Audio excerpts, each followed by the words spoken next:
আমরা এমন কেউ নেই যার দেহে কোনো রোগ নেই। এ দাবি কেউ করতে পারবো না যে আমি একেবারে সুস্থ, আমার দেহে কোনো রোগ নেই। তেমনিভাবে এমন কেউ নেই যে দাবি করতে পারবো যে আমার আত্মার মধ্যে কোনো রোগ নেই। দৈহিকভাবেও আমরা রোগী, আত্মিকভাবেও আমরা রোগী। দেহের রোগেরও চিকিৎসা আছে, আত্মার রোগেরও চিকিৎসা আছে। দেহের রোগের চিকিৎসককে ডাক্তার বলা হয়, আত্মার রোগের চিকিৎসককে পীর বলা হয়। বেশ কম এতটুকু। দেহের তুলনায় আত্মার মূল্য কোটি কোটি গুণ বেশি। অতএব দেহের চিকিৎসার তুলনায় আত্মার চিকিৎসার গুরুত্ব কোটি কোটি গুণ বেশি। গোটা ইসলাম হলো আত্মার চিকিৎসা।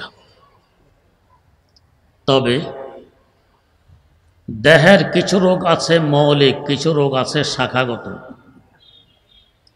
আত্মারও কিছু রোগ আছে মৌলিক, কিছু রোগ আছে শাখাগত। মৌলিক রোগের চিকিৎসা না করে শাখাগত রোগের চিকিৎসা করলে সাময়িক উপকৃত হওয়া যায়, 2-4 দিন পর আবার সে রোগ শুরু হয়। মৌলিক রোগের চিকিৎসা করলে অটোমেটিক অনেক শাখাগত রোগের চিকিৎসা হয়ে যায়। যেমন দেহের একটি মৌলিক রোগ ডায়াবেটিস। এ রোগ দেখা দিলে কিডনি নষ্ট হয়, চোখের জ্যোতি নষ্ট হয়, দাঁত নষ্ট হয়, যৌন শক্তি নষ্ট হয়, দৈহিক শক্তি নষ্ট হয়, ইত্যাদি ইত্যাদি বহু রোগ দেখা দেয়। কেউ যদি ডায়াবেটিসের চিকিৎসা না করে চোখের রোগের চিকিৎসা করে, যে রোগ সৃষ্টি হয়েছিল ডায়াবেটিসের কারণে, সাময়িক উপকৃত হতে পারবো, স্থায়ী চিকিৎসা হবে না। 2-4 দিন পর আবার ওই সমস্যা দেখা দিবে। হ্যাঁ, যদি মৌলিক রোগের চিকিৎসা করে ফেলতে পারি, অটোমেটিক শাখাগত অনেক রোগের চিকিৎসা হয়ে যাবে।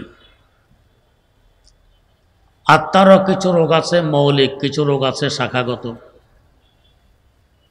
আত্মার মৌলিক রোগের চিকিৎসা করতে পারলে শাখাগত রোগের চিকিৎসা অটোমেটিক হয়ে যায়। আত্মার মৌলিক রোগ হলো 4টি। 1 নম্বর অহংকার, অহমিকা, তাকাব্বুর। আমি বড়, আমি ভালো, আমি উত্তম। এ রোগ যদি কারো সৃষ্টি হয়, অসংখ্য শাখাগত রোগ সৃষ্টি হবে। অন্য কাউকে যদি মানুষ বড় বলতে আরম্ভ করে, তার ব্যাপারে হিংসা শুরু হবে, মিথ্যা বলা শুরু হবে, গীবত শুরু হবে, ইত্যাদি ইত্যাদি বহু রোগ দেখা দেবে। আত্মার 2 নম্বর মৌলিক রোগ শহরত, পরিচিতি। সবাই আমাকে চিনুক, আমাকে জানুক। এ রোগ যদি সৃষ্টি হয়, অসংখ্য শাখাগত রোগ সৃষ্টি হবে। আরেকজনের পরিচিতি বেড়ে গেলে তার ব্যাপারে হিংসা শুরু হবে, মিথ্যা শুরু হবে, গীবত শিকায়ত শুরু হবে, ইত্যাদি ইত্যাদি। আত্মার 3 নম্বর মৌলিক রোগ নেতৃত্বের চাহিদা। নেতৃত্ব দিব একমাত্র আমি, কথা চলবে একমাত্র আমার, সর্বত্র নাক গলাবো আমি, অন্য কারোর এ অধিকার নেই। এ রোগ যদি কারো সৃষ্টি হয়, অন্য কাউকে মানুষ নেতা বানাইতে গেলে তার ব্যাপারে হিংসা শুরু হবে, গীবত, শিকায়ত, মিথ্যা, কুৎসা ইত্যাদি বহু রোগ সৃষ্টি হবে। আত্মার 4 নম্বর মৌলিক রোগ লোভ, লালসা। এ রোগ যদি সৃষ্টি হয়, চুরি করে, ডাকাতি করে, চাঁদাবাজি করে, মস্তানি করে, জুলুম করে, মাপে কম দেয়, ধোঁকা দেয়, মালে ভেজাল করে, ইত্যাদি ইত্যাদি বহু রোগ সৃষ্টি হয়। এই চারটে রোগ সৃষ্টি হওয়ার পিছনে চারটি কারণও আছে। সে কারণ হলো আল্লাহ রাব্বুল আলামিন আমাদেরকে মৌলিকভাবে চারটি ম্যাটেরিয়াল দিয়ে সৃষ্টি করেছেন, চারটি উপাদান দিয়ে। এই চারটি উপাদান যথাক্রমে আগুন, বাতাস, পানি ও মাটি। চার বস্তু আমাদের দেহে আছে। আমাদের দেহে আগুন আছে, তাই তো আমাদের শ্বাস নিঃশ্বাস গরম, রক্ত গরম, প্রস্রাব পায়খানা গরম। আগুন আছে। আগুনের স্বভাব কি?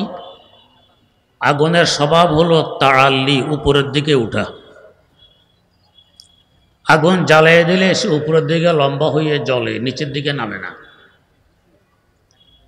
যদি আপনি মোমবাতি জ্বালান কিংবা চেরাগ জ্বালান,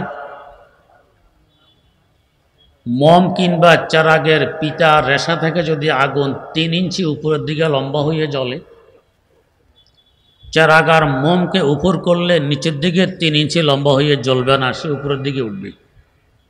আগুনের স্বভাব। এর কারণ হলো আগুনের দেশ উপরে। আমরা যেখানে বসবাস করি,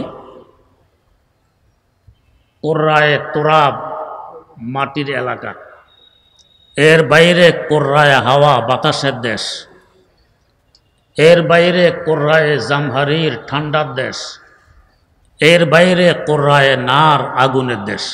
আগুন উপরে। যেহেতু মূল আগুন উপরে, তাই আগুন চায় সবসময় আমি উপরে উঠি, আমার স্বজাতির সাথে গিয়ে মিলি। সকল জাতি নিজ জাতির সাথে মিলতে চায়। তাই দেখবেন মোমেন মোমেনের সাথে গিয়ে মিলে, নাস্তিক নাস্তিকের সাথে গিয়ে মিলে, কাফের কাফেরের সাথে সম্পর্ক রাখে, মুসলমান মুসলমানের সাথে সম্পর্ক রাখে। যদি দেখেন কোনো মুসলমান কাফেরের সাথে বন্ধুত্ব স্থাপন করে, কাফেরের সাথে সম্পর্ক রাখে, বুঝতে হবে তার ঈমানের সমস্যা আছে। জাগো বাজাগা কুনন্দ আওয়াজহা, বুলবুলা বা বুলবুলা পরওয়াজহা, বুলবুলা বা বুলবুলা পরওয়াজহা। কাক দেখবেন কাকের ঝাঁকে ওড়ে, কবুতর কবুতরের ঝাঁকে ওড়ে। কাকের ঝাঁকে কবুতরকে উঠতে দেখা যায় না, কবুতরের ঝাঁকে কাক উঠতে দেখা যায় না। কুনাদ হর জিনসে বা হাম জিনসে পরবাজ, কবুতর বাজে বাবাজ। তো আগুনও চায় তার জাতি উপরে, সে উপরে উঠে জাতির সাথে মিলবে। এই আগুন আমার আপনার মধ্যে থাকার কারণে তার প্রভাব আমাদের মধ্যে বিস্তার লাভ করেছে। আমরা চাই উপরে থাকি, সবাই থাকবে নিচে, আমি থাকবো উপরে। একে বলে অহংকার, অহমিকা, তাকাব্বুর, মারাত্মকতম রোগ। রোগের চিকিৎসা হয় উল্টা বস্তু দিয়ে, এলাজ বিজ্জেদ। যেমন হাদিস শরীফে আছে, আবরেদুল হোম্মা বিল মা ইল বারিদ, জ্বরকে ঠান্ডা পানি দিয়ে ঠান্ডা করো। জ্বর উঠলে মানুষের দেহ গরম হয়, গামছা কিংবা টাওয়াল ভিজিয়ে দেহ মুছে দাও, মাথায় পানি ডালো, 105-6 ডিগ্রি যদি হয় বরফ দিয়ে ডেকে রাখো, গরমকে ঠান্ডা দিয়ে ঠান্ডা করো। আগুন আমাদের মধ্যে থাকার কারণে তার প্রভাব বিস্তার লাভ করেছে, আমরা উপরে উঠতে চাই। এর চিকিৎসা হিসাবে আল্লাহ পাক তার বিপরীত বস্তু দিলেন নামাজ। নামাজ নিচের দিকে নামায় মুসল্লিকে। কিভাবে নামায়? নামাজ শুরু করার সময় উভয় হাত উপরের দিকে তুলতে হয়, তাকবীরে তাহারিমে। কি পরিমাণ তুলব? এই ব্যাপারে 4 প্রকার হাদিস বর্ণিত আছে। 1 নম্বর, মুসলিম শরীফে বর্ণিত সহিহ হাদিস, ইলা ফুরুয়ে উযুনাইহি আয় আলাহুমা, কানের উপর পর্যন্ত হাত তুলবে। 2 নম্বর, আবু দাউদ শরীফে বর্ণিত হাদিস, ইলা শাহমাতাই উযুনাইহি, কানের লতি পর্যন্ত হাত তুলবে। 3 নম্বর, বুখারী শরীফে বর্ণিত হাদিস, ইলাল মানকেব, কাঁধ পর্যন্ত হাত তুলবে। 4 নম্বর, সহি ইবনে খুজাইমায় বর্ণিত হাদিস ইলা সদর, সিনা পর্যন্ত হাত তুলবে। 4 প্রকারের হাদিস। এখানে আমাদের আহলে হাদিস ভাইয়ারা নারী পুরুষ সকলে সিনা পর্যন্ত হাত তোলেন, বাকি 3টি হাদিস ছেড়ে দেন। কাঁধ পর্যন্ত, কানের লতি পর্যন্ত, উপর পর্যন্ত, এর উপরে ওনারা আমল করেন না। আমরা যারা মজহাব মানি, ইমাম মানি, তাকলিদ করি, আমাদের ইমামগণ বলেন 4টি এত হাদিস একটিও বাদ দেওয়া যাবে না। এমনভাবে আমল করতে হবে যাতে 4 হাদিসের উপরে আমল হয়ে যায়। তা কিভাবে সম্ভব? তা সম্ভব হবে বৃদ্ধাঙ্গুলির মাথা কানের লতি বরাবর তুলবে। এতে করে অটোমেটিক অন্য আঙ্গুলগুলো কানের উপর পর্যন্ত উঠে যাবে। হাতের তালুক কাঁধ বরাবর থাকবে। একসাথে 3 হাদিসের উপর আমল হবে। আর এই উম্মতের নারী জাতি সিনা পর্যন্ত হাত তুলবে। এতে করে নারী পুরুষ মিলে 4 হাদিসের উপরে আমল হয়ে যাবে। এখানে একটি প্রাসঙ্গিক কথা, 4 হাদিসের মধ্যে একটি মানলেন আহলে হাদিস ভাইয়েরা, 3টি ছাড়লেন। মানা বেশি না ছাড়া বেশি? ছাড়া বেশি। 1 ভাগ মানলেন, 3 ভাগ ছাড়লেন। আমরা যারা মজহাব মানে মোটেও ছাড়লাম না। এরপরও আমাদের উপরে দোষ চাপিয়ে দেয়া হয়, আমরা হাদিস মানি না, ওনারা হাদিস মানেন, ওনারা আহলে হাদিস। ইনসাফের কথা।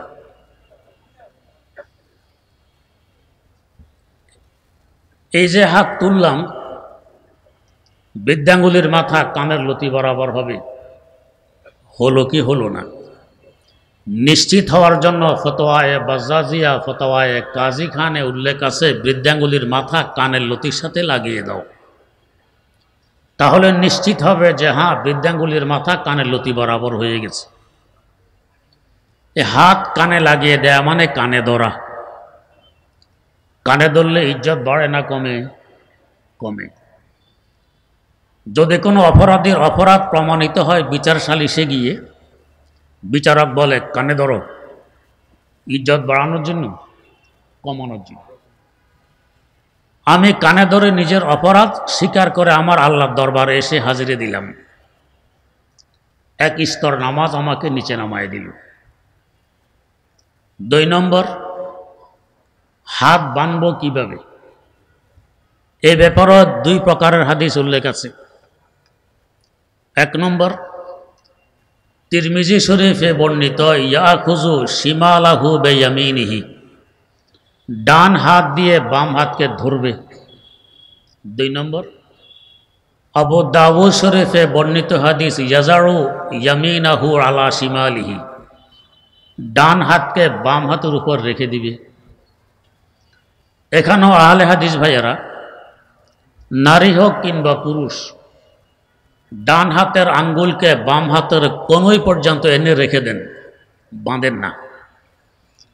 1 হাদিসের উপরে আমল হলো আবু দাউদ শরীফের হাদিসের উপরে, তিরমিজি শরীফের হাদিস বাদ পড়ে গেল। এখানে অর্ধেক ছাড়লেন, অর্ধেক মানলেন। আমরা যারা মজহাব মানি, আমাদের ইমামগণ বলেন উভয়টি এত হাদিস একটিও ছাড়া যাবে না। এমনভাবে আমল করতে হবে যাতে উভয় হাদিসের উপরে আমল হয়ে যায়। তো তা কিভাবে সম্ভব? তা সম্ভব হবে কনিষ্ঠ এবং বৃদ্ধাঙ্গুলি দিয়ে বাম হাতকে ধরো, তিরমিজি শরীফের ধরার হাদিসের উপরে আমল হবে। অনামিকা, মধ্যমা এবং তর্জনী হাতের পিঠের উপর রেখে দাও, এতে করে আবু দাউদ শরীফের হাদিসের উপরে আমল হবে, উভয় হাদিসের উপরে আমল হয়ে যাবে। যাই হোক, এই যে আমি হাত ধরলাম, একে আমাদের পরিভাষায় বলে হ্যান্ডকাপ লাগানো। পুলিশ আসামি ধরে হ্যান্ডকাপ লাগায় ইজ্জত বাড়ানোর জন্য না কমানোর জন্য? তাই তো পয়সা করে দিয়েও চেষ্টা করা হয় যাতে হ্যান্ডকাপ না লাগানো হয়। আমি নিজে আসামি সেজে হ্যান্ডকাপ লাগাই আমার আল্লাহর দরবারে উপস্থিত হয়ে গেলাম। 1 স্তর নামাজ আমাকে নিচে নামায় দিল। 3 নম্বর, হাত বাঁধব কোথায়? এই ব্যাপারে সহিহ ইবনে খুজাইমার হাদিস বানবো সিনার উপরে। আহলে হাদিস ভাইয়েরা, নারী হোক কিংবা পুরুষ হোক, তারাই হাদিসের উপরে আমল করেন। এটা কিন্তু সিয়াসিতার হাদিস নয়, বাইরের হাদিস। আমরা বাঁধি নাভির নিচে কেন? ইমাম বুখারী রাহিমাহুল্লাহু তাআলার উস্তাদ ইমাম আবু বকর ইবনে আবি শায়বা রাহিমাহুল্লাহু তাআলার সংকলিত হাদিসের কিতাব আল মুসান্নাফ 25 খণ্ডে ছেপেছে। এই কিতাবে 5 জন সাহাবী থেকে সহিহ সনদের সঠিক সূত্রে হাদিস বর্ণিত। হযরতে আলী মুর্তাজা রাদিয়াল্লাহু তাআলা আনহু থেকে বর্ণিত, আব্দুল্লাহ ইবনে ওমর রাদিয়াল্লাহু আনহুমা থেকে বর্ণিত, দ্বিতীয় খলিফা ফারুক আজম ওমর রাদিয়াল্লাহু তাআলা আনহু থেকে বর্ণিত, আবু মুসা আশআরী রাদিয়াল্লাহু তাআলা আনহু থেকে বর্ণিত। এভাবে 5 জন সাহাবী থেকে বর্ণিত হাত বাঁধবে নাভির নিচে। এমনকি আলী মুর্তাজা রাদিয়াল্লাহু তাআলা আনহু বলেন, নাভির নিচে হাত বাঁধা হলো মিনাল ফিতরা, কোন রাওয়ায়াতে আছে মিনাস সুন্নাহ, নবীর সুন্নাহ। এই হিসাবে আমরা নাভির নিচে হাত বাঁধি। আচ্ছা বলুন তো, সিনার উপরে হাত বেঁধে একবারে বীর বাহাদুর মতো দাঁড়ানো আল্লাহ পাকের দরবারে এটা বেশি উপযোগী, না নাভির নিচে হাত বেঁধে জড়সড় হয়ে দাঁড়ানো বেশি উপযোগী? নাভির নিচে হাত বেঁধে জড়সড় হয়ে দাঁড়ানো। আপনি আপনার ওস্তাদের সামনেও তো একভাবে সিনার উপরে হাত বেঁধে বীর বাহাদুর হয়ে দাঁড়াবেন না, জড়সড় হয়ে দাঁড়াবেন। আল্লাহ পাকের দরবারে দাঁড়াইলাম বাহাদুরি প্রকাশ করে, এটা তো নামাজের জন্য সাজে না। জড়সড় হয়ে দাঁড়াবো, আরেক স্তর নামাজ আমাকে নিচে নামাই দিল। 4 নম্বর দাঁড়াবো কিভাবে? এখানে আহলে হাদিস ভাইরা একটু চেগাইয়া দাঁড়ান, 2 পা 2 দিকে ছড়াইয়া দেন। মসজিদের এক সফে যদি 50 জন মুসল্লি দাঁড়াইতে পারে, আহলে হাদিস ভাই যদি 20 জন ঢুকতে পারে এক সফে, 20 জনে পুরা সব দখল, চেগাইয়া দাঁড়াইয়া, আর জায়গা থাকবে না। আর আমরা 2 পায়ের মধ্যখানে 4 আঙ্গুল ফাঁক রেখে দাঁড়াই। বলেন তো, বুকে হাত বেঁধে চেগাইয়া দাঁড়ানো এটা তাওয়াজু আর বিনয়ী নম্রতা, না জড়াসড় হয়ে 2 পা মধ্যখানে ফাঁক কম রেখে হাত নাভির নিচে বেঁধে এরপরে দাঁড়ানো বিনয়ী আর নম্রতা? আপনার ওস্তাদের সামনে আপনি বুকে হাত বেঁধে চেগাইয়া দাঁড়ানোর সাহস পাবেন? দাঁড়াবেন না।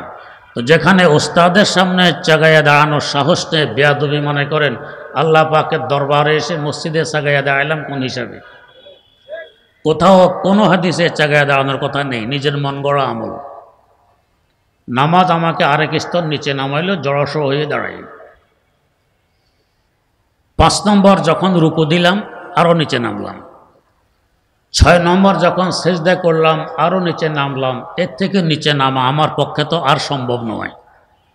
যতটুকু সম্ভব হয়েছে অতটুকু নামাজ আমাকে নিচে নামাই দিয়েছে। আগুন উপরে উঠাতে চায়, নামাজ নিচে নামাইল। এলাজ বিজেদ, উল্টা বস্তু দিয়ে চিকিৎসা। এভাবে যদি কোনো মুসল্লি বাস্তবে নিচে নামতে পারে, আমার আল্লাহর আদত, আমার আল্লাহর নীতি, যে আল্লাহর ওয়াস্তে নিজকে নিজে নিচে নামায়, আল্লাহ পাক তাকে উপরে তুলে নেন। মান তাওয়াজা লিল্লাহি রাফাআহুল্লাহ। যখন আমি একেবারে নিচে নেমে গেলাম, আমার মাথাটা মাটিতে ঠেকাই দিলাম। আমরা তো দেখি আমার মাথা মাটিতে, মুসল্লির মাথা মাটিতে। যাদের দিব্য চক্ষু আছে, দিব্য চক্ষু দিয়ে দেখেন, তারা বোঝেন এখন মাথাটা কোথায়। তাদের মধ্যে অন্যতম আরেফ বিল্লাহ আল্লামা জালালউদ্দিন রুমি রহমতুল্লাহ আলাইহি, তিনি মুসনবী শরীফে লিখতেছেন, বজাহের সেজদাগাহ সে জমে বুদ, বাবাতন সেজদা বর আরশে বরি বুদ, বাবাতন সেজদা বর আরশে বরি বুদ। বান্দা, বাহ্যিক দৃষ্টিতে যদিও দেখতে দেখা যায় তোমার মাথা মাটিতে, বাস্তবে তোমার মাথা তখন মাটি